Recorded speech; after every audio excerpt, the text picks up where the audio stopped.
বিসমিল্লাহির রহমানির রহিম।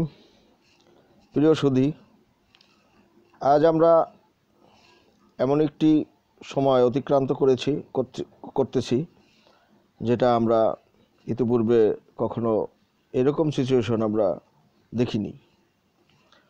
তো আমরা যদি আমাদের বর্তমান বিশ্ব প্রেক্ষাপটে আমাদের এই অঞ্চলের দিকে তাকাই, তাহলে দেখব যে আসলে একটি সম্পূর্ণ অস্থিতিশীল পরিবেশের দিকে আমরা কিন্তু ধাবিত হচ্ছি। যেমন কিছুদিন আগে হেফাজতে ইসলামের উত্থান এবং আওয়ামী লীগের অনেক নেতাকে বলতে শুনেছি যে দেশকে আফগানিস্তান তালেবান বানানোর যে প্রচেষ্টা সেটা চলছে। আমরাও দেখতে পাচ্ছি যে একেবারে এই যেমন আমরা দেখেছি কি ছোটোবেলা থেকে আমরা যখন বড় হয়েছি, গ্রামে গঞ্জে কত সুন্দর মাহফিল হতো, আমাদের কিন্তু একটি অন্তর আত্মা সেখানে মিশে যেত। ছোটোবেলায় আমরা যখন এটাকে আমাদের এলাকায় বলা হয়তো সভা হবে, সভা বলতেই আমরা মাহফিলকে বুঝতাম। তাফসির মাহফিলের সাথে তো ইদানিং আমরা পরিচিত। আমাদের সে সময় সভা মাহফিলে কে আসবে, কোন গ্রুপের লোক আসবে, এই গ্রুপিংটা আমরা কিন্তু তখন লক্ষ্য করিনি। আমরা দেখেছি হুজুররা আসছেন, বক্তব্য দিচ্ছেন, কোরআন হাদিসের আলোকে বক্তব্য দিচ্ছেন, আমাদের হৃদয় স্পর্শ করত। এবং আমরা শীতের মধ্যে এই নাড়াকুটা বিছিয়ে উপরে শামিয়ানা টাঙানো, অনেকে শামিয়ানার ভিতরে জায়গা না পাইলে বাইরে বিভিন্ন জায়গায় আমরা বসে মাথায় যাতে শিশির না পড়ে, আমাদের মাথায় চাদর দিয়ে ঢেকে আমরা সেগুলা সুন্দর পরিমার্জিত ভাষায় কোনো উস্কানি ছাড়া কত সুন্দর হৃদয়ে স্পর্শ করত। আর সেই জিনিসটাই আস্তে আস্তে এখন এই যে মডিফাইং ইসলামে মডারেট বলতে কিছু নাই। আজকের যে কামাল আতাতুর্ক, এই যে তুরস্কের হু ইজ হি বা হু ওয়াজ হি, আমরা যদি তাকে নিয়ে একটু গবেষণা করি তাহলেই বুঝতে পারবো। সুতরাং এই ইসলামে মডারেট বলতে কিছু নাই। এবং তার এখন ভাস্কর্য আমাদের বনানীতে হোক, সমস্যা নেই, আমরা তো বিরোধিতা করে কি হয় তা তো আমরা দেখতেই পাচ্ছি। সুতরাং এই যে তালেবান রাষ্ট্র বানানোর বা আফগানিস্তানের আদলে একটি ষড়যন্ত্র, সেই ষড়যন্ত্রটাকে আমাদের নীরবতার মাধ্যমে রুখে দিতে হবে। মাঠে নামলেই তো এটা এটা প্রমাণিত হয়ে যাবে। সুতরাং যারা এটা নিয়ে ব্যবসা করতে চাচ্ছেন বা ধান্দা করতে চাচ্ছেন বা প্রমাণিত করার চেষ্টা করতেছেন, আমরা তো দেখেছি বিগত এই যে একটু আগে বললাম যে আমরা যে মাহফিলগুলা করতাম, তখন তো কেউ আমাদেরকে জঙ্গি বলে নাই, কেউ আমাদেরকে বলে নাই যে এই মাহফিলে যাচ্ছ কেন। এখন উদ্দেশ্যপ্রণোদিতভাবে হঠাৎ করে দেখি, নাম শুনি নাই, নাম জানি নাই, হঠাৎ মাহফিলে আইসা বিভিন্নভাবে আহাজারি করতে দেখেছি আমরা তাদেরকে, এবং মিসগাইডিং যে বক্তব্য সেটা আমরা দিতে দেখেছি।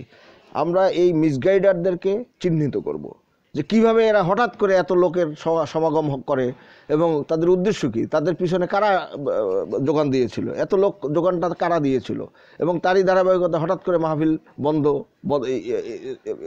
স্টপ হয়ে গেল এবং একজনকে হেলিকপ্টার নিয়ে যায় ওরে বাটপার কইয়া, বৃষ্টি না হইলে এখানে মানুষ ভরে যেত। তো এই যে একটা অপরাজনীতি, অপসংস্কৃতি এই মাহফিলকে ঘিরে, বা যারা আমাদের সামনে বক্তব্য পেশ করতেন, ইসলামিক বক্তা হিসাবে যাদেরকে আমরা সম্মান করতাম, তাদের সম্মানটাকে হানি করার পিছনে কারা এজেন্ডা নিয়ে নেমেছিল, এবং আমাদেরকে আইডেন্টিফাই করার সময় এসেছে। এই ব্যাপারে কাউকে দোষারোপ করে কোনো লাভ নেই, কারণ আলটিমেটলি ওই যে এমন একজনে আমরাই তো বলি যে আমাদের সব কিছুই আমাদের হাতের কামাই। গজব, কেউ এই মাহফিল ছেড়ে দেশ থেকে বাধ্য হয়েছেন, এটা গজব তার জন্য। শুধু গজবটা শুধু আরেক দিকে কনভার্ট করে লাভ নাই, অভিশাপ আরেক দিকে কনভার্ট করে লাভ নাই, নিজের দিকে কনভার্ট করেন, নিজেকে আত্মসমালোচনা করেন। একটা পর্যায়ে আমরা দেখতে পাচ্ছি কি দাঁত কেলিয়ে হাসছে অনেকে, আমরা যারা নীরব আমরাও হাসছি এই সমস্ত ব্যাপার দেখে। কিন্তু এদেরকেও এই লাইমলাইটে নিয়ে আসার জন্য যে একটি সুদূর পরিকল্পনা চলছে বা ষড়যন্ত্র চলছে বা চক্রান্ত চলছে, সেই জিনিসটা কিন্তু কেউ বুঝতে পারছি না। কারণ ওই যে আমরা লর্ড ক্লাইভের সেই নবাব সিরাজউদ্দৌলার যে পতন আমরা দেখেছি, আমরা দুই সারিতে দাঁড়িয়ে দাঁত কেলিয়ে হেসেছি। কেন? যে আমরাও আসলে অত্যাচারিত, আমরা নিপীড়িত, যার কারণে আমরা একজনের পতন দেখলে আমরা অযথাই হাসি, আবার একজনের উত্থান হয়। কারণ এ ব্যাপারে আল্লাহ তাআলা বলেছেন যে আমি জালেমদের উপরে সবচেয়ে বড় জালেম সরকার চাপিয়ে দিই। কারণ এই বড় জালেম এই ছোট ছোট জালেমদেরকে এক নিয়ন্ত্রণ করতে পারবে। কারণ এই ছোট ছোট জালেম যদি ছড়িয়ে পড়ে, এবং এরা যদি আমরা একসময় দেখেছি ত্রাস সন্ত্রাস, এর রাস্তায় খাড়াইয়া মানুষকে জবাই দিত, গুলি করত, এই কোয়ার্টারে তালতলায় যে মিরপুরের এলাকায় মানুষকে ধরে নিয়ে জবাই দিত, মনে হয় ছাগল জবাই দেয়। তো সুতরাং সেই জিনিসগুলো এখন নাই, সেটা এখন নিয়ন্ত্রিতভাবে একটা আছে, সেটা একটা নিয়ন্ত্রিতভাবে গুম খুনের মধ্যে চলে গেছে, এবং সেটা এখন আমরা সাইলেন্ট। এখন আমরা যেটা দেখতেছি যে আমরা নীরব আছি, মনে করছি যে আমরা ভালো আছি। তো এই যে ভালো আছি, যেমন মসজিদে গিয়ে নামাজ পড়তে পারি, কেউ বাধা দেয় না।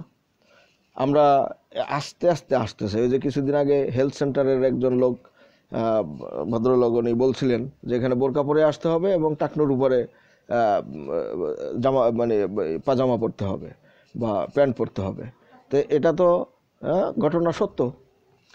তো এই যে টাকনুগিরার উপরে যে আমার কাপড়টা পরতে হবে, এটা তো ইসলামের একটি নির্দেশ, সেটা কিন্তু আমরা কেউ মানি না। এখন এই ব্যাপারে একটি সাংঘর্ষিক ব্যাপার, ওই যে সালাম দেওয়া, আসসালামু আলাইকুম রহমতুল্লাহ আর সালাম আলাইকুম, এই দুইটার মধ্যে যে পার্থক্য, এই পার্থক্যটা কিন্তু আমরা অনেকেই জানি না। তো এতদিন ধরে যে এই 40 বছর 50 বছর আমরা মাহফিল শুনলাম, তাহলে এই মানুষের ধর্ষণ কিন্তু কমে নাই। আলটিমেটলি এটা বিষ বাষ্পের মতো ছড়িয়ে গেছে, ঘরে ঘরে ধর্ষণ। হ্যাঁ, বিভিন্ন ধরনের, আজকে পুতের বউরে তার শ্বশুর কীভাবে, ধর্ষণ তো ভালো, এখন বিয়েই করে ফেলায়। আবার সৎ ভাই, সৎ বোন, হ্যাঁ, শাশুড়ি, সৎ শাশুড়ি, সৎ ননদ, বিভিন্ন ধরনের এগুলা, যে এই শালি দুলাভাই, এই কেস, শালি গর্ভবতী হয়ে যায়, এমনকি নিজের বোনকে মেরে ওই দুলাভাইয়ের গলায় ঝুলে পড়তে আমরা দেখেছি, এবং অহরহ হচ্ছে এখনও কন্টিনিউয়াসলি আমাদের আশেপাশেই, চোখ খুললেই দেখা যায়। বাড়িতে বাড়িতে মাগির ব্যবসা, প্রত্যেকটা বাড়িওয়ালার ইন্ধনে এবং প্রশাসনের ইন্ধন ছাড়া এই জিনিসগুলো চলতে পারে না। তা আমরা দেখেছি কি ইতিমধ্যে এগুলো নিয়ে বেশ সোচ্চার। যেমন কিছুদিন আগে আমরা ইয়াবা বেচার কারণে বা এই সমস্ত মোড়ে মোড়ে যে এই ছড়িয়ে ছিটিয়ে ছিল, তাদেরকে ধরতে দেখেছি, এবং পুলিশের অনেকের চাকরি চলে গেছে। সুতরাং এই জিনিসগুলো সংস্কার শুরু হয়েছে, এটার শেষ করলে তো আর শেষ হবে না। আমরা যে জিনিসগুলো দেখি ঘরে ঘরে, তো আমরা তো কেউ বিচার করি না। আমরা কি চিন্তা করি, ওই রেজেকের তাড়নায় সম্পদ কুক্ষিগত করার জন্য, আর্থিক যে বেনিফিট, তো সেটা নেওয়ার জন্য আমরা মনে করি। আবার দাজ্জালের বিরোধিতা করি মনে মনে, মুখে মুখে, সামনাসামনি। তো এই অচিরেই যে এই যারা এই, যেমন এই কিছুদিন আগে বলা হতো জঙ্গি, জামাত, শিবির, আবার বিএনপিকেও সেখানে ইনভলভ করার একটা চেষ্টা করা হয়েছিল, যেটা অলরেডি ব্যান্ড হয়ে গেছে। মানে এটা মানুষের চোখের সামনে ধরা পড়েছে, যার কারণে এই জিনিসটাকে আর হালে পানি দিতে পারে নাই, এটা স্থিমিত হয়ে গেছে। সামনে আমরা দেখছি যে একটু ঘটনা ঘটলে জামাত, শিবির, জঙ্গি, তার মানে দর্শন যে করে না, যে আকাম কুকামে থাকে না, তাদেরকে এবং এই ইসলামকে, ইসলামিক যারা হুকুমত কায়েম করার চেষ্টা করে, সেটা তো আলাদা জিনিস। ইসলামিক হুকুমত যারা পালন করার চেষ্টা করে, তাদেরকে পর্যন্ত প্রশ্নের সম্মুখীন করার একটি যে সুদূর পরিকল্পনা বা চক্রান্ত বা ষড়যন্ত্র, সেদিকেই আগাচ্ছে সমস্ত কিছু। আমরা যদি আরেকটু গভীরে তাকাই, যে অদূর ভবিষ্যতে যারা ঘরে বসে কোরআন তেলাওয়াত করেন, যারা নামাজ পড়েন, যারা রোজা রাখেন, অর্থাৎ এক কথায় যারা ঈমান আকীদা ঠিক রেখে নামাজ, রোজা, হজ, যাকাতে ব্যস্ত থাকেন, এমনকি এই পায়ের নিচে পর্যন্ত, টাকনুর নিচেও আপনি কাপড় পরেন, তাতেও আপনি একসময় জঙ্গি হিসাবে আত্মপ্রকাশ করবেন। কারণ হলো টোটাল পৃথিবীটাকে কিছু মুসলিম নেতা সাজিয়ে তাদেরকে সামনাসামনি করে মুখোমুখি দাঁড় করানোর একটি চেষ্টা করা হচ্ছে, এবং আলটিমেটলি যারা এই নামাজ, রোজা, ঈমান আকীদা নিয়ে থাকেন, তাদেরকে এই জঙ্গি নাটকের ভিতরে আস্তে আস্তে সম্পৃক্ত করার একটি সমূহ সম্ভাবনা, তারা প্রেক্ষাপট তৈরি করার চেষ্টা করছে, এবং সেই অনুযায়ী বিভিন্ন প্রেক্ষাপটে বিভিন্ন জায়গায় জায়গায় তারা উস্কানি একের পর এক দিয়েই যাচ্ছে, এবং আলটিমেটলি এই যাতে মুসলমানদের বিরুদ্ধে যায়, সেই বিরুদ্ধের অর্থাৎ আপনি নামাজ পড়লেই তো আপনি যখন জঙ্গি হবেন, আপনি কোরআন তেলাওয়াত করলেই যখন জঙ্গি হবেন। উইঘুরের দিকে তাকাইলেই দেখা যায় সেখানে তাদের অপরাধটা কী? অপরাধ হলো তারা রোজা রাখতো, তারা নামাজ পড়তো, তাদের ঘরের কোরআন নিয়ে যাওয়া হচ্ছে। তো একসময় যে কোরআনের আয়াত উঠে যাবে, আলটিমেটলি এটা তো শুরু হয়েছে। অর্থাৎ আমরা যদি পৃথিবীর দিকে তাকাই, পৃথিবীর শেষের দিকে মানুষ মারা যাওয়ার আগে যখন যেমন তার রুগ্ন অবস্থা ধরা পড়ে বা মরার লক্ষণ ধরা পড়ে, পৃথিবীও এই মরার দিকে যাচ্ছে, মরার লক্ষণ ধরা পড়ছে। সুতরাং এইগুলো তো একদিনে হবে না, হুট করে হবে না। এটা একটা লজিক্যাল। আল্লাহ তাআলা যা চান সব কিছু একসাথে করে দিতে পারতেন, কিন্তু উনি একসাথে করেন না। ওই যে মহানবী সাল্লাল্লাহু আলাইহি ওয়াসাল্লামের সময় লোকজনে জিজ্ঞেস করতো, ইয়া রাসূলুল্লাহ কিয়ামত কবে? কিয়ামত যে কোনো সময় হবে।